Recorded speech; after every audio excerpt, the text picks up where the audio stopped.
Ah, it worked. You guys, it worked. What is up, you guys? Welcome to my YouTube channel. If you're new here, my name is Mackenzie. If you're not new, thank you for coming back. So today's video is going to be part 2 of making some handmade glass and epoxy coasters. So if you have not seen part 1 yet, go check the description box down below. Go watch part 1, then come back to part 2. That way you're all caught up, know where we're at, know what we're doing. So today's video is going to be finishing up these coasters. So we have to put the epoxy or 2-part epoxy resin in the center, let it dry, and then solder the outside edges. So that sounds like something you're into. Let's get started. All right, guys, so like always, I want to quickly go over everything I have in front of me. That way when you see me pulling this random stuff out throughout the video, you know what I'm doing, or I'm going to explain it ahead of time. So first things first, we've got the epoxy resin that I'm going to use. It is 2 parts. So I've got mixing cups, mixing sticks, and the directions. That way, if I need to look back at them for anything at all, I've got them right there. I've got saran wrap in this big flat fabric cutting mat. So I am going to use these together to make myself a base when we're using the epoxy resin. So when we put this down on something, we need to put it on a flat surface, right?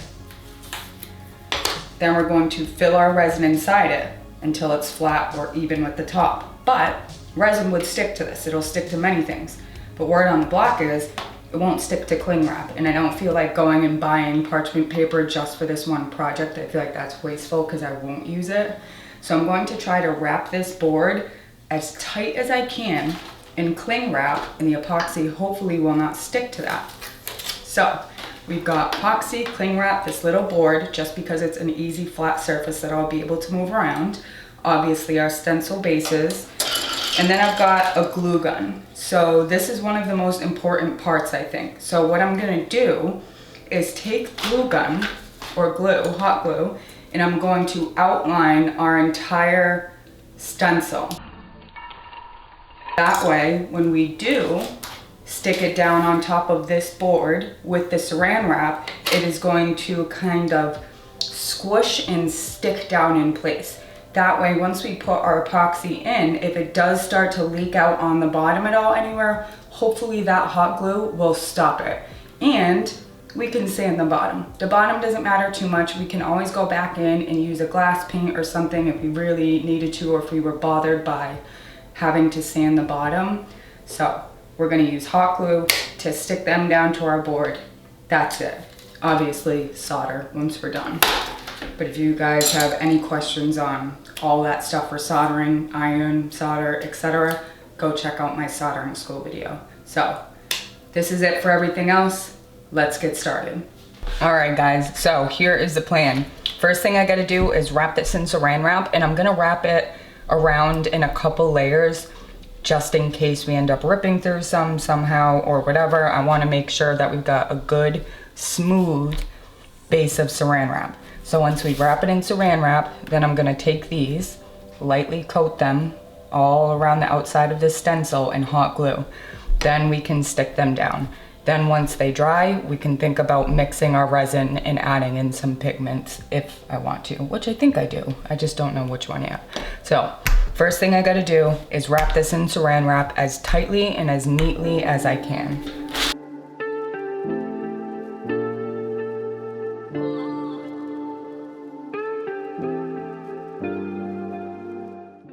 All right, I think I've got enough smooth areas in here now that will work just fine.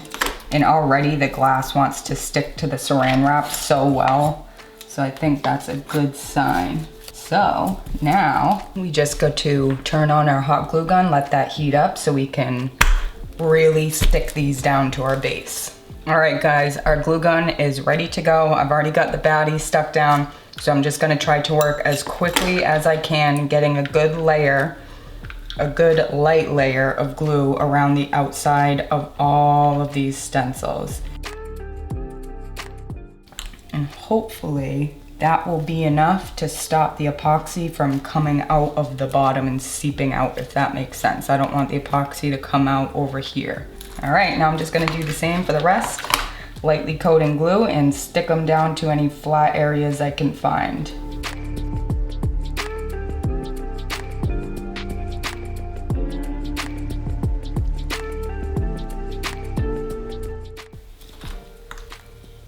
And I suppose if we wanted to, because we'll be able to peel off this hot glue so easy, we can go around our outside edges and fully seal it in with hot glue. You know what, we should probably do that just to be safe. Because if this starts leaking out with epoxy out of the sides once we already pour it, we're done for. That one's gonna be no good if it really starts to make a huge mess. So why don't we be proactive instead and just solve that problem now? So let's go around and make a nice thick bead of hot glue around all of our edges.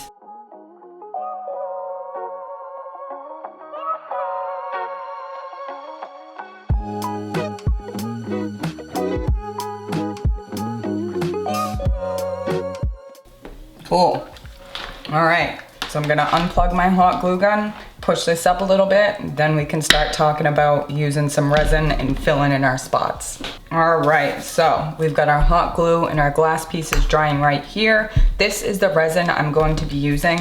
It is called Envirotex Light. So again, it's a 2-part and it's easy. It's equal parts. So 1 part of the resin and 1 part of the hardener.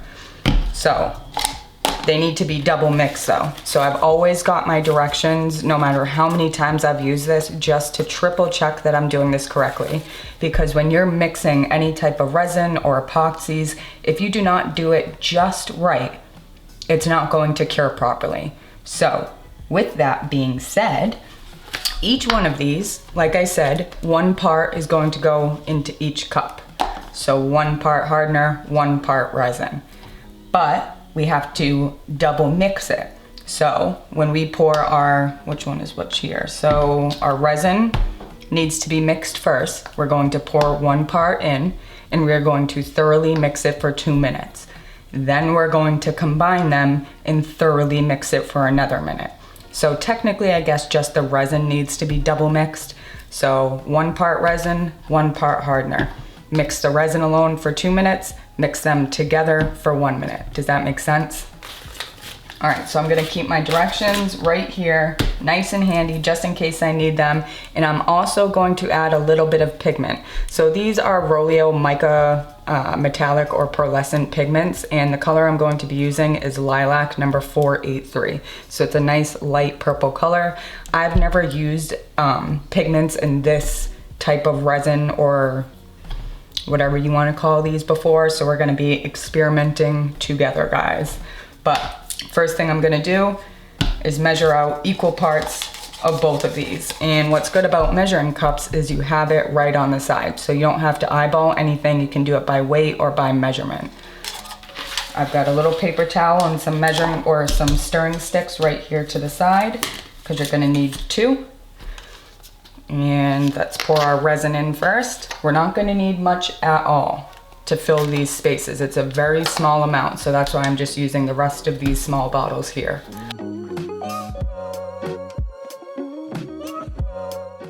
Just gonna let that sit upside down for a second.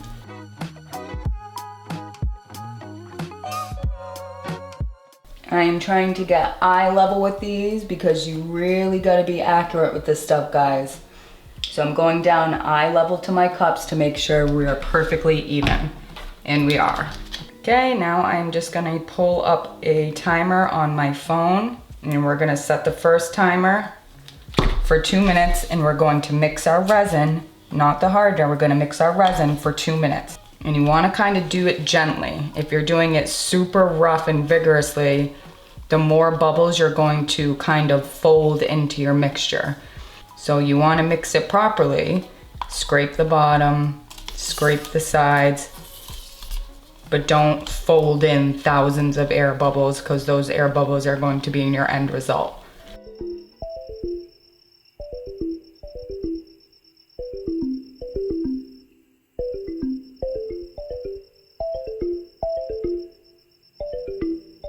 All right, so we're going to get rid of our first stick because this is already used, so we don't want to use this stick anymore. We're gonna toss this to the side. And before we put these together, I'm gonna get my mica powder ready quickly. Open it up. Be very careful because it's gonna make a mess if you spill it. Get my little pigment powder ready. Now we can combine the two. If you want to use your old stick to help scrape down all this extra, then do that. Because like I said, this mixture has to be measured perfectly. So you don't want to be leaving any of that mixture inside that first cup. All right, that's good. Getting rid of this first stick seems kind of stupid, but they suggest it in the directions, so I'm doing it. So again, I've never used these before, so I have no idea how much to put in. I'm just gonna start with that first little scoop and start mixing this one.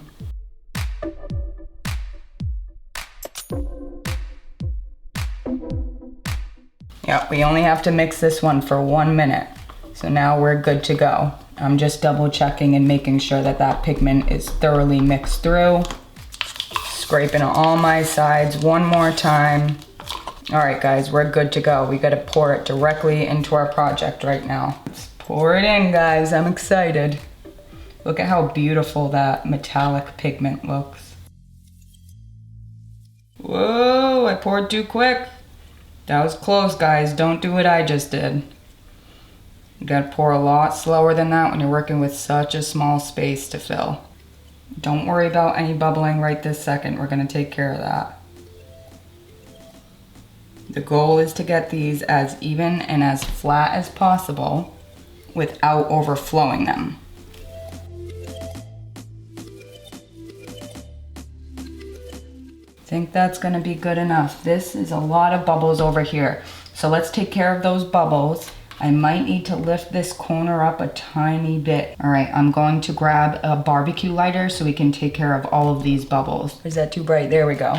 So what we're gonna do is try to get rid of all of those bubbles. You can do that with a torch or a barbecue lighter, a normal lighter if you want to, I don't care. But some quick heat to the surface will remove all those bubbles. See that? It just immediately pops those bubbles. And as this stuff cures, it is going to naturally bring bubbles to the surface. So honestly, you can do this as much as you need to over like the next hour. I don't know if you're not supposed to do that, but if you keep seeing bubbles, just pop them with the lighter. Don't hit the resin with your lighter like I just did. And if you do, don't breathe that shit in. That's it. Easy peasy, guys. So now what we gotta do is wait. Yay, we get to wait for this stuff to cure. So I will most likely see you guys later on tonight when I can pick them up, or tomorrow. And we've got, let's see, ooh. Okay, so a hard cure, if we're above 70 degrees, which we are, is 72 hours. It will be dust free in 4 to 7 hours. So I might be able to see you guys way later on tonight, but you do not want to pick these things up or move them, mess with them. Don't try to touch anything up because the surface will remain sticky until they're fully hard cured. So I will see you guys tomorrow. I'm excited. These look really pretty. This metallic purple mica pigment powder is really, really pretty. All right, guys, the time has come. It is the next day and I'm pretty much almost at a hard cure. It's totally fine to touch the top. There are no sticky spots. So I'm thinking I'm going to be okay to remove them. So I think what I'm gonna do is cut the saran wrap off of the bottom and try to peel it up that way. I wanna be very careful and I wanna make sure that these are fully cured before I start just quickly ripping them off. Ah, it worked! You guys, it worked! Look! We're definitely gonna have to sand the bottom, but that worked. I'm so glad the saran wrap did not stick to that epoxy. I had no idea if that was gonna work, you guys. I just saw it on the internet somewhere and it worked. How cool is that? Thank God we added that barrier. Look at that. All that epoxy would have came out the bottom. It went right past our initial glue barrier. So glad we put this one on the outside.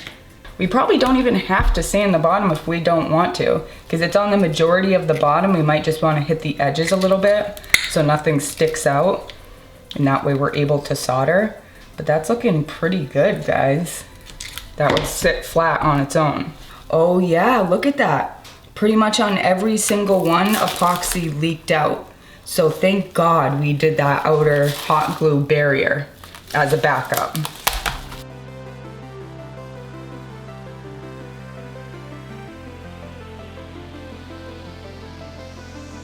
All right, so these came out great, but little note to self, we definitely have to do a better job of making this initial glue barrier.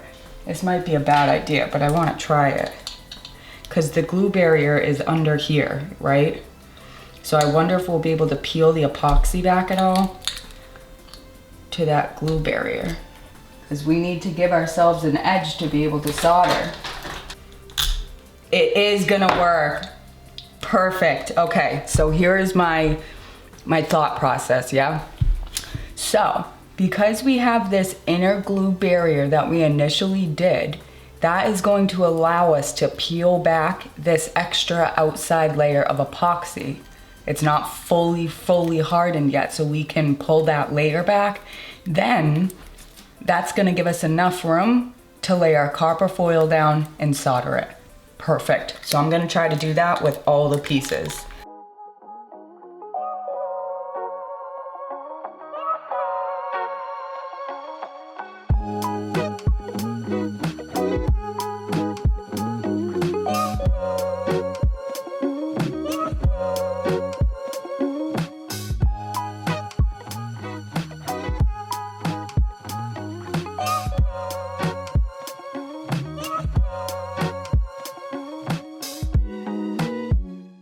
All right, now we've got enough room to get our copper foil around our glass edges. I'm gonna sweep this up, get our copper foil out so we can wrap our edges.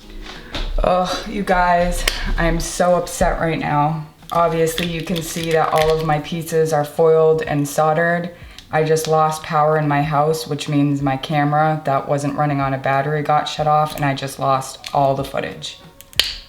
So I just lost all the footage of me foiling and soldering these outside edges. But good news is it would have just been a time lapse of me foiling and soldering. And I had mentioned if you have any specific questions about foiling or soldering, that I do have dedicated videos on my channel to do that already. So all I did was just wrapped everything in foil, and I used that same technique that I showed you guys in my soldering school video to drop down beads of solder around all of my edges. Then I went back in, held it up on its side, and just tapped all those beads out. Like I said, it would have been a time lapse anyway, but still, that's such a bummer that I just lost all that footage. But again, just foiled everything, soldered everything. Now we have nice, big, healthy beads around all of our edges. All right, so these guys are done. I'm gonna take them to the sink, give them a nice warm soapy bath. Then we can be back to patina them. All right, so we are freshly bathed, nice and clean. Oh, my hair's stuck back there. So now all we have to do is patina our outside soldered edges, give it another bath, and we are finished. I'm so excited to put a coffee cup on one of these. So all I do is pour my patina inside this little cap. That way I don't risk spilling all of this trying to dip my brush inside there. And since it's just the outside edge we're doing, I'm just gonna lightly dip the very tip of my toothbrush and lift it up horizontally.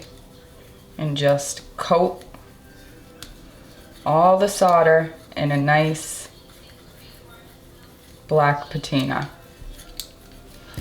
And do the back. Even though you won't see the back, you still don't want to forget it. No cutting corners. And that's it. I'm just going to do that for all 4 of my coasters.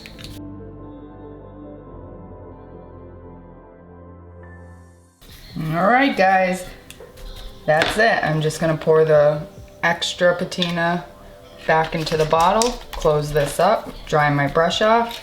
Now we can take these babies back to the sink, give them another bath, and take a look at our finished product.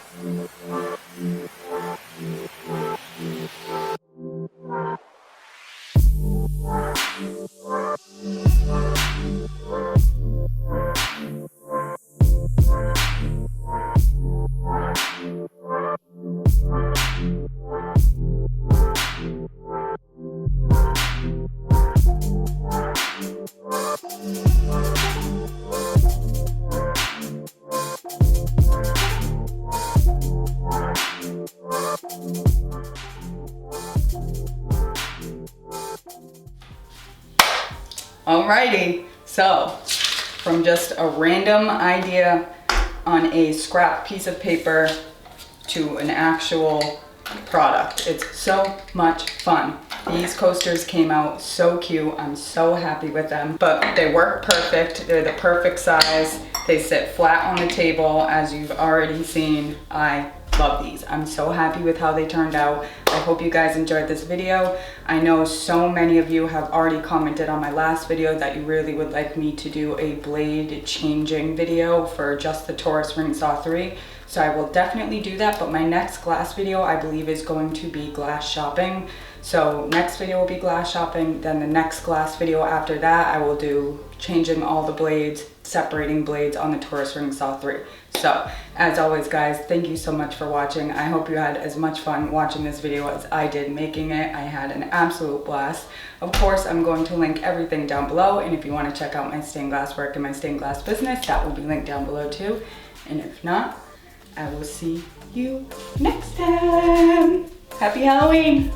Bye.